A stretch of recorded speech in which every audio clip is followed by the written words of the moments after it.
Ayoko na. Hindi naman umuusad. Wala naman nangyayari sa mga pinaghihirapan ko. Hindi wow! Ganito kasi yun, Mars. Eh bakit ka ba dyan napipressure? Hindi naman kontesan to para makipaghabulan ka. Para ma-worry ka na hindi pa umuusad or nag-work. Malay mo hindi mo pa oras. Masyado kang excited. Sa buhay, paghihirapan mo muna ng bongga bago ka makarating sa tuktok. Walang shortcut, Mars. At hindi ito pa-contest. Take it easy. Take it slowly. Huwag mong isipin ang iba. Kasi nakita mo yung mga videos niya, maraming views. Nakita mo yung page niya, ang bilis niyang makarami ng followers. So ngayon, iniisip mo, bakit ako? Ganito, ganyan.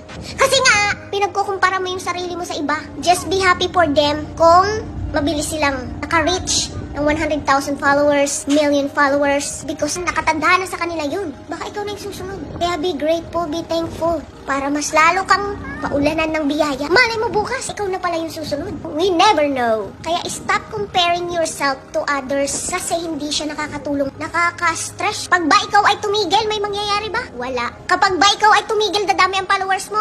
Hindi. Kapag ba ikaw ay titigil, dadami ang views mo? Wala. Kasi tumigil ka, hindi ka nagpatuloy. Kaya keep going no matter what. Because I believe in you. I believe in your talent. May talent ka, Mars. Gamitin mo yan. Sit back and relax. One day, you will get there. You just have to be patient. Char!